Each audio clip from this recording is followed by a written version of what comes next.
Alright, this is my 2015 Mustang GT. It is a 5-liter dual overhead cam V8, 435 horsepower, 400 foot-pounds of torque, and it'll rep to 7,000 RPM. Oh yeah.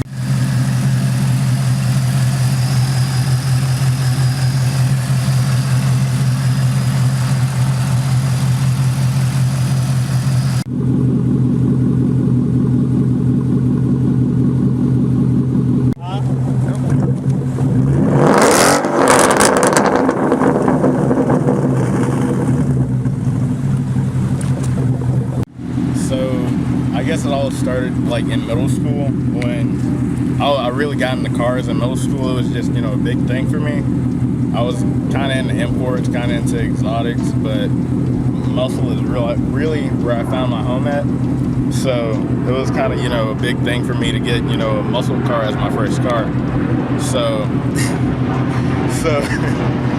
Oh my God, planes! Jesus Christ! and Yeah, all right. So yeah, it's I barely thought I was gonna get like a new Edge, or maybe even skim in at like a 2011 when they first came out with the 5-liter V8. But I ended up getting, you know, this basically brand new. It only had one owner before me, 2015 Mustang GT. And it's exactly how I want it, black. It's base. I mean, anything premium I can just add on later, but this is the exact car I wanted.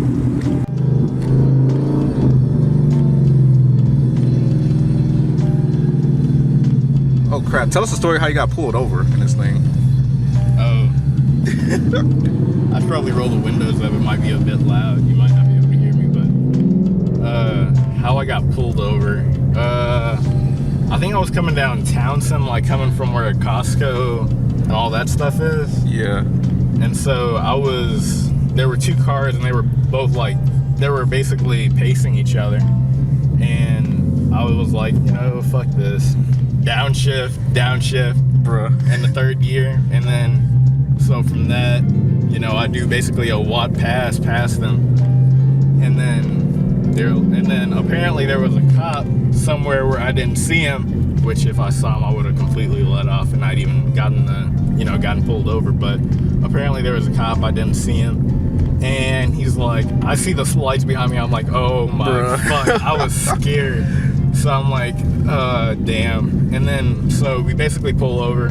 He's like, I heard you all the way back there. And I'm like, oh, okay, yeah. Well, not like that, you know, but,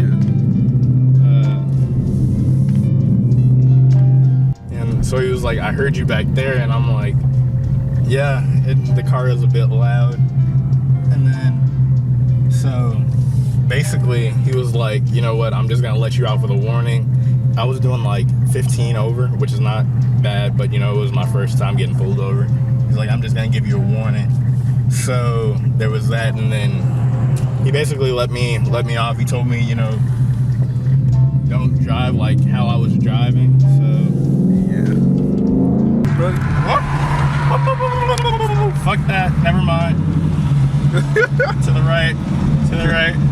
Back. Oh, he was looking like you, motherfucker. I heard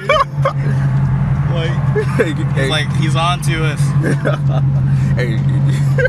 As far as like Mustangs turning, they can turn just fine now. You know, I have 3 different settings of, you know, steering, and then on the premiums they have like it goes into the computer and it endows like, you know, different shift points and stuff like that. I mean, Mustangs can turn. It's 2015. The Z28 is out. The Corvette C6 Z06. No, C7. Yeah, C7. Yeah, C7 Z06 is out. I'm thinking like 505 horsepower. That one, the C6. But like, everything can turn now. You know.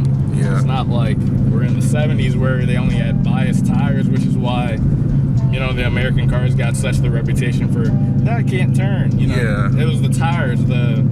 You can't really you have to build the suspension around tires, how sticky your tires are. I mean, if you don't have good tires, then you can't really handle that well, because you can't build a good suspension off of it. Yeah. So I mean, gotta have the tires first. Just that 5.2 liter V8 can rev to 8,250 RPM and make power up there. It's just, you know, it's great. Like, as far as the what is it, the Z28, I mean the Z28, it's a completely different motor. Push rods are always gonna be different from dual overhead cam motors, but like with a push rod, you're gonna be making torque on the low end, and when you do a heads cam and intake, you're gonna be making a ton of power.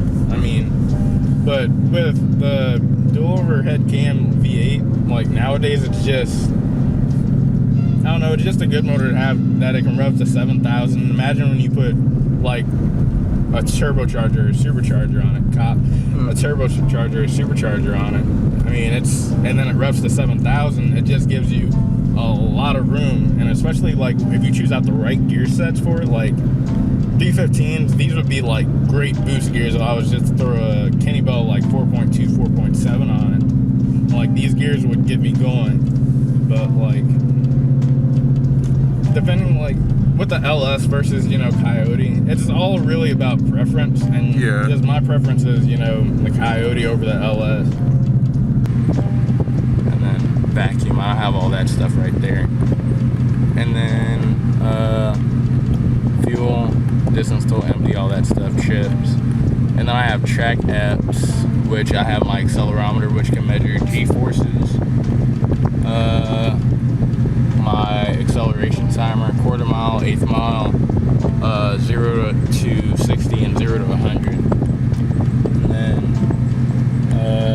line lock, which that allows me to lock the front brakes and just spin burnouts. Spin the rear wheels freely. Rear wheels. You don't have that one. And then I have pretty terrible all-time best. Oh, I want to see these. Hold on. What are those? Terrible numbers. Oh God. 5. Wait.